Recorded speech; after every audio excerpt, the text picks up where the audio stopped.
Hello, my absolutely brilliant and beautiful astrology soulmates, and welcome to your weekly horoscope for the week of September 8th, going all the way to the 14th. And this week, as we are coming in, we are still vibrating off of the energy of that full moon total lunar eclipse that just happened in Pisces. And this was just on Sunday. So remember, eclipses are not a one-day event. The ripples play out over time, over the next 6 months, sometimes longer, depending on how this is hitting into your chart. And I think that this one is particularly potent, one, because it was a total eclipse. So there was a complete resetting, a complete blotting out, right? We have to be in the dark a little bit about something that it is that we are moving forward with. But the themes of surrender, of healing, of dissolving old illusions that we've had around all sorts of things.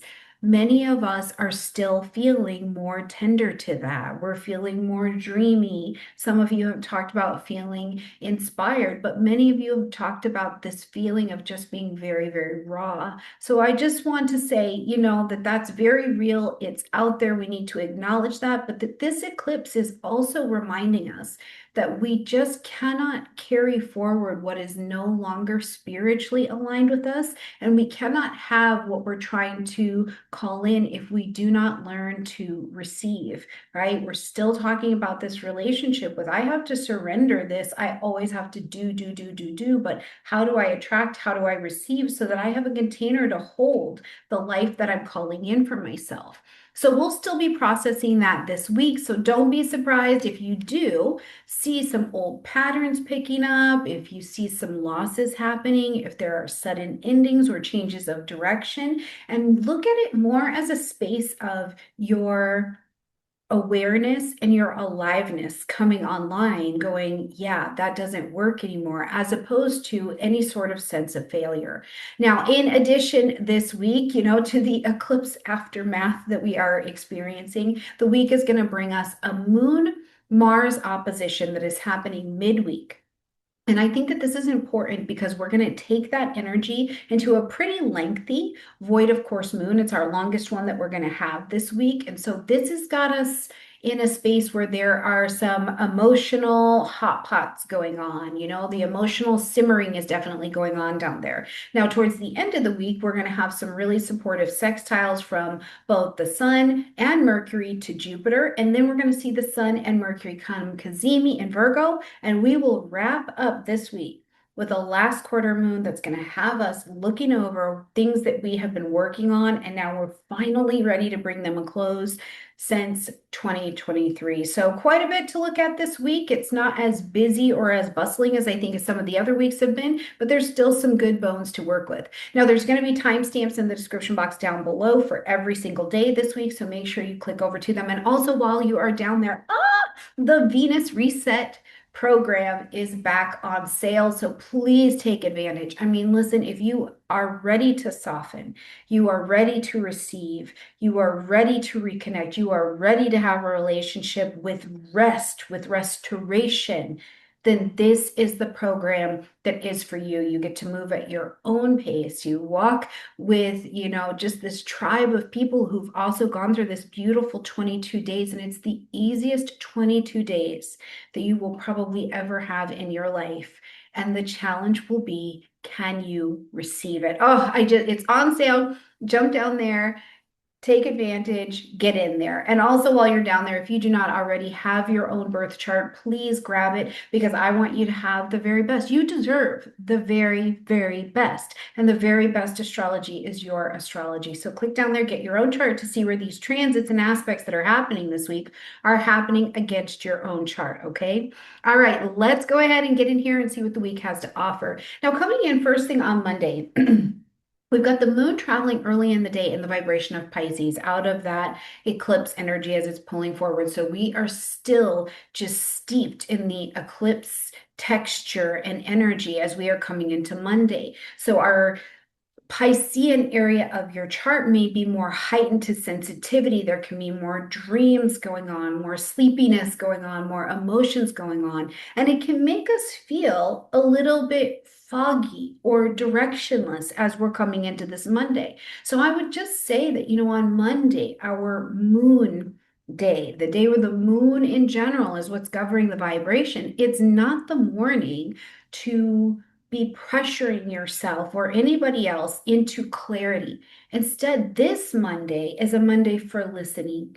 Listen to what your body is telling you. What is your spirit saying? Because that Pisces moon wants to act as an amplifier to our intuition. This is a great way to lean into that. You know, as your body's saying, listen, I just need to put on that R&B and have a dance party Monday morning, right? You know, we're adults around here. Where is the play that also comes with Pisces in your life? Now, later in the day, we're going to see after a very short void of course moon period, very short, like that. The moon is going to shift into the Aries energy, kind of zapping us out of our dreamland. Now, the moon in Aries energy, we move the moon into fire and we move the moon into direct and impatient action, is what we want to do here, right? So there might be, thinking about coming out of this eclipse energy as well, there might be this desire to act, but you want to act because you're like, I need to fix what feels off from the eclipse. Oof. But that fix it kind of urgency can also lead to a misstep if it's not actually grounded in the clarity of what it is you're trying to fix, right? So the discomfort here that I see later in the day on Monday is that push-pull. It's between the rest and the process, you know, trust the process, which is very Piscean. And also, where do we take that leap and where do we move it ahead, which is that Aries energy. So I think it's a great day here on Monday to, first of all, if you are going to act, be grounded in the morning in your actions, right? And remember that as you go through the rest of the day, there's no such thing as a small win, right? There's no such thing as a small win to an Aries. So even small intentional actions can be your game to fame, your road to success at the end of the day. Now, here's something else I would love to present to you to think about is it's great to get all of this astro information, but how would you actually say that? How do you become astrologically fluent when you're bringing this in? Well, you would say something like, my soul is asking me to release, to surrender, to be spiritually in tune, but my humanity wants to act, right? So I will choose small, intentional acts and steps instead of rash decisions.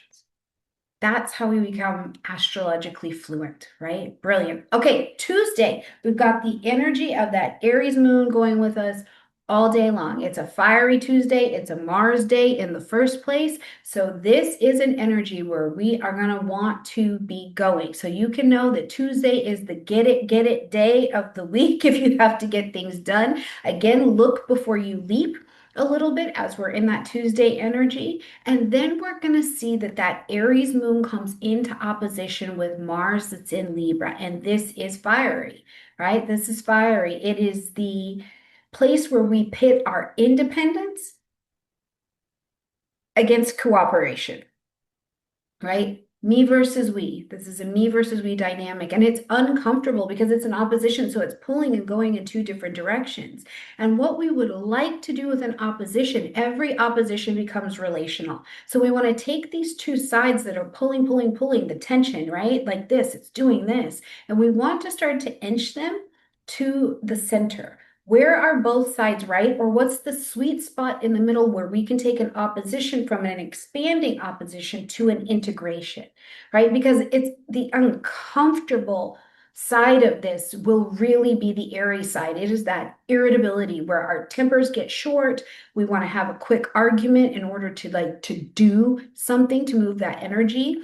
And the other side of it is that on the Libra side, we're feeling held back by others, which is very much so the story of an opposition, anyways. But I think that the deeper soul lesson here that we're going to be able to look for that integration piece is where we might actually avoid having to have this direct head-on conflict, right? Where are we looking at where we've overcompromised, we've overpromised? And on the flip side, you know, where are we listening? We need to be listening a little bit more to someone here on this Tuesday energy. Now, like I said, this opposition I think is so important this week. Not that it doesn't happen, but I think it's so important this week because it's taking us into a pretty long void of course moon. So this is the last aspect before the energy gets flat, and we're kind of put into a resting container where there's nothing. The moon's not making any other aspects, so it's not bouncing off, so the head games can kick on, right? We're having some kind of feeling or thought or emotion or an event happens, and the universe has hit pause, and we're in there just on pause with it, not knowing what to do. So nothing new will really stick when we do it during a void of course moon, right? So we attempt to initiate something, and that void of course moon gets in contact with the next aspect and fizzles out. And this is going to take us from Tuesday into Wednesday. So it's a fairly long period. Now, the discomfort, I think, here, bringing that moon Mars opposition into this is that we want to move forward. That's that Aries energy, but we feel stalled, like feeling the stall, right? And that friction is frustrating. It can be really, really frustrating. So I would invite you into your void of course period this week to the invitation to stop pushing. Stop pushing. You know, you may fire off a small little quick angry email or a text or something, and then we come into this void of course and you regret it, or you regret it very much so afterwards when someone else has had an opportunity to process that information, or you're feeling a bit restless in your relationship. You're tempted to pick a little fight because you're not able to get an effect any other way, right? And only to realize you were hungry, or only to realize I just needed to move my body. I just needed to redirect the energy. There wasn't actually anything wrong, but what's done is done, right? So it's a great day as we're traveling through Tuesday and really early into about midday into Wednesday to channel your frustration in a very Aries way, move your body, do something physical, finish up old projects that needed to be done. It's not about starting anything new, but use that Aries energy in a more creative, useful outlet as opposed to bursts of things that are going to cause new problems. The thing I don't think we should do is mistake conflict as the not only conflict, but chaos and tension as the only outlet for having access to that energy. I was really fascinated to be watching some analytics this last week on different astrology videos, intuitive videos, things like that. And the videos that are trending the best are the ones that are chaotic. They have chaos, they have tension, they have this extravagance, right? And it made me think about this as I was thinking about this aspect. When we're alone in the container of ourselves and we're not able to get a stimulus to be created, how do we channel our Aries? Are we going to go look because we're used to having so much stimulus for the chaos? And so I'll go create it if there isn't any. This is a great container on Tuesday to maybe watch that and see what it is that you do with it. Because I know previously, over this last year, I've been watching the relationship I have with tension and release for the sake of chaos. Right. So let me know in the comment section down below. Okay, moving on to Wednesday. After we've had this long void of course time, the moon is going to settle into Taurus, which we probably need, like really truly, right? It's more grounding, it's steady, it's a more centered and enduring kind of energy. And after 2 fiery days, it might actually feel like we're catching our breath here on Wednesday. That Taurus moon is going to remind us to slow down, easy, simple pleasures, simple resources, feel what's real, get the food right, get the money right, feel into your body what's real, what's right, what's touchable, what's tangible, where are our senses, right? Now, what's the discomfort though? Because even after all of this excitement coming into such a steady energy, Taurus is not always easy to digest either. And I think that the discomfort here is that Taurus can be stubborn and wants to dig those fixed energy, earthy heels into the ground. So here we are, having been presented with something during this void of course time, usually ourselves, right? And we are resisting the change. We're overly focused on, I can't change because that would threaten my security in some way, right? Or we're tempted to overindulge, to self-soothe everything that's just been gone on. But the higher use of this Taurus moon energy is, first of all, reconnecting with receiving, reconnecting with the stillness, the rest, the receptivity. Let ourselves come back to earth. You know, if you're feeling like your energy is up, you've got this relationship with chaos and tension, just like I've been evaluating and talking about, where can you on Wednesday make space and time to cook something nourishing? To listen to your body and say, what do I need? What do I need to eat? Or maybe you're going to nourish your budget in some way. Maybe you're going to care for your body, take a really nice bath. And if you don't have rose petals and soft music and a nice person to feed you grapes, which let me know where you order those, by the way. Maybe you just have a nice bath where you listen to an audiobook that you've been wanting to listen to and let yourself just be, you know, because where the Pisces and the Aries were more emotional and impulsive in our previous days, Taurus is steady, grounded, and gives us an opportunity to stay and be with the process that's actually happening in our bodies and how we transmute that into the space of our earth, our material beings. Okay, on the 11th, now the moon's still traveling through this Taurian vibration. But we start to come into the space of some beautiful sky blessings. The sun is going to hit this sextile with Jupiter, and it's optimistic, it's expansive, it brings opportunities for growth. And I love this because where the sextile is happening, not only do we have this ease of energy, but it's a pocket of opportunity that is easier, but we're intelligently taking action on it as well. We're in motion, right? So where you needed some growth, where you needed some kind of collaboration at this time, or maybe just simply, maybe do you just need to be feeling a bit more positive at this time, a bit more positive about your future? It's been a lot in this last couple days. I'm not going to lie. I think Tuesday and Wednesday kind of hand us to us and we get to see what's going on. And depending on where you're at, that may be really intense, right? Now, sextiles don't force us to act. They don't force us to act, but they do open the window for sure. So if we're not intentional with this nice soft energy that's kind of been given to us, we can slip up and it slips by us. And we mistake it for, oh, I'm just maybe having a good moment or I'm in a little bit of a good mood. No, Jupiter is here in Cancer. It wants you to expand those themes around your home, your family, your real estate, your property, your safety, your security, your receptivity, your womanhood, your masculinity. And with the sun over in this delicious Virgo space, the invitation is to bring those visions into practical form, to actually do something with the inspiration that is welling from you. Do something with the information that you've been given. So this is a great day here on Thursday to use that energy to do what you need to do. Where can you build a bridge? Where can you build a bridge? That is really something I'm thinking of in this vision. That Jupiter and Cancer, those beautiful waters, Virgo building a beautiful bridge that we can cross over. Are you reconciling with someone? Are you starting a health plan?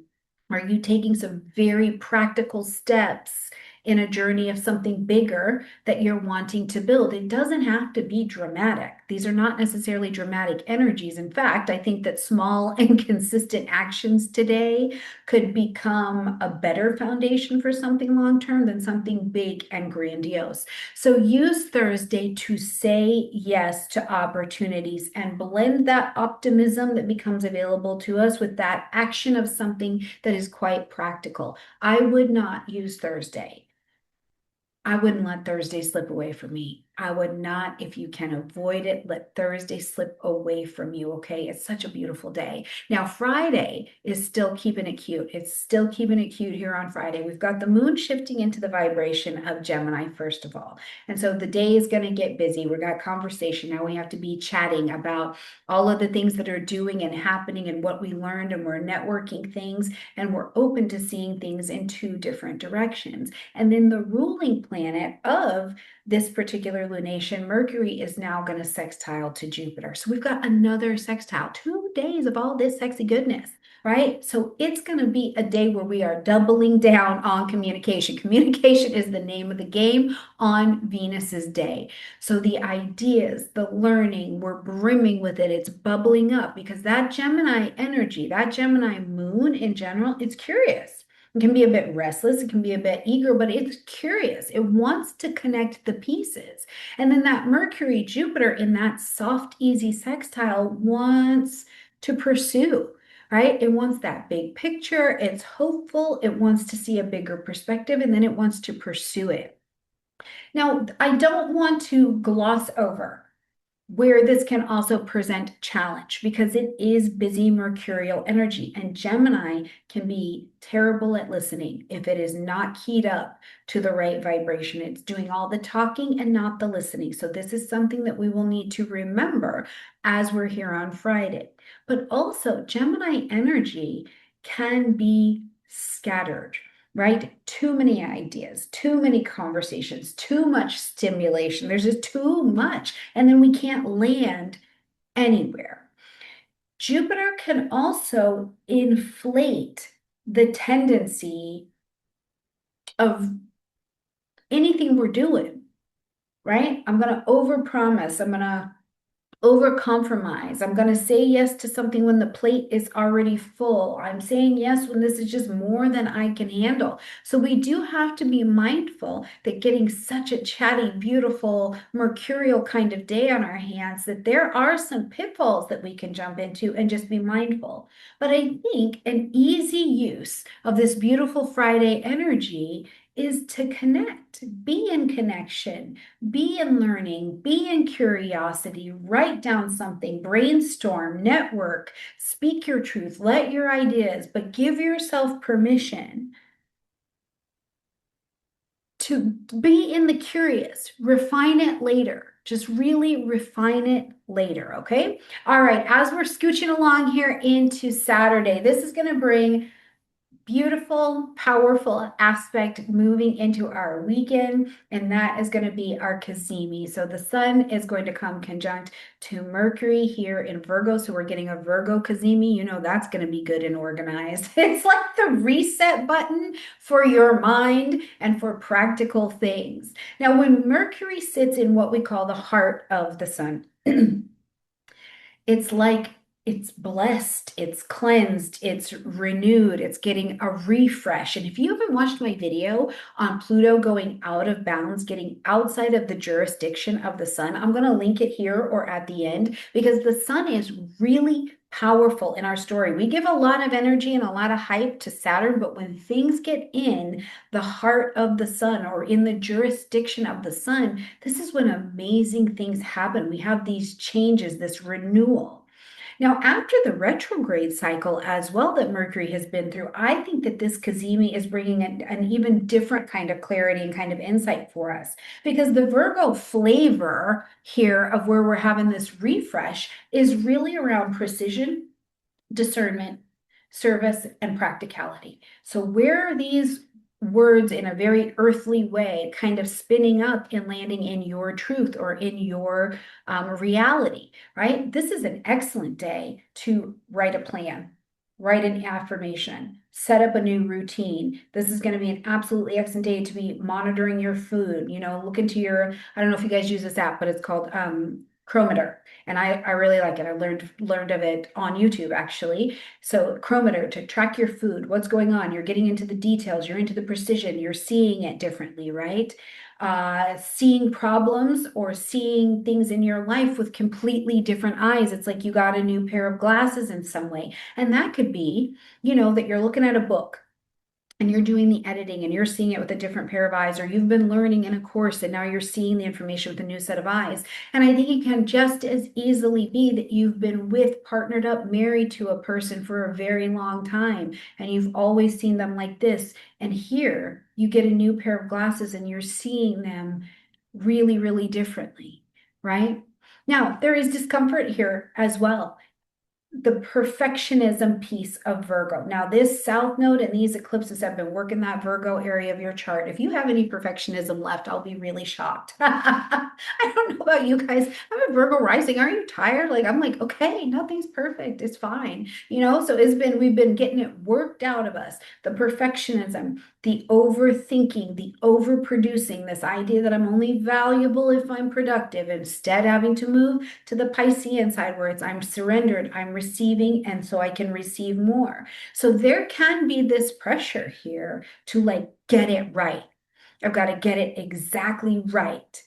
But that's not the gift. The gift is the clarity that it is progress, not perfection, and that the most perfect thing that you will ever do is be imperfectly you. But that can be a big gulp for humans to digest and swallow, right? It just really can. So Friday, brilliant, beautiful day to let your soul clarify that vision. That's very much so the story of the Kazemi, and your humanity can respond by putting the clarity of the things that you're seeing into practical actions, which is the story of that Virgo energy. Now, as we arise to Sunday and we're going to wrap up our week, we're closing with this last quarter moon happening at 21 degrees of Gemini. Please get your chart. Where is that 21 degrees of Gemini landing in your particular chart? Now, the last quarter, it's about closure.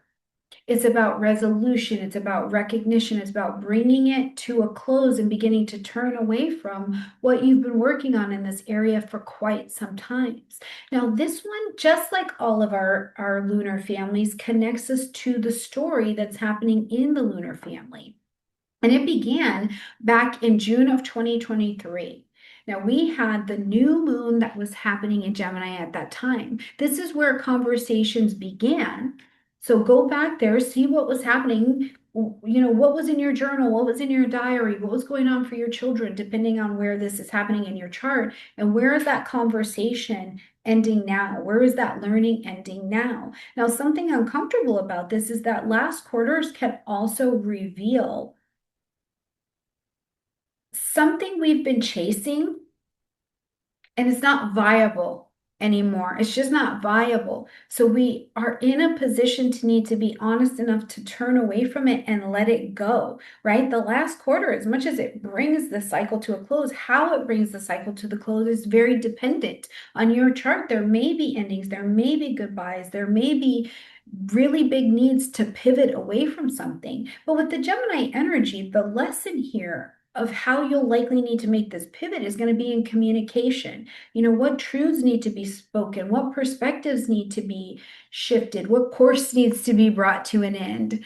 So make sure you're going back, and I'm going to put the dates of the lunar family story in our comment section down below so that you can just go back to your journals, to your calendars, and look and see exactly what was happening on or around those dates. Now, towards the end of the day, we're going to see that the moon, after we're doing this lunar family revision and looking over it, this could actually be something really good.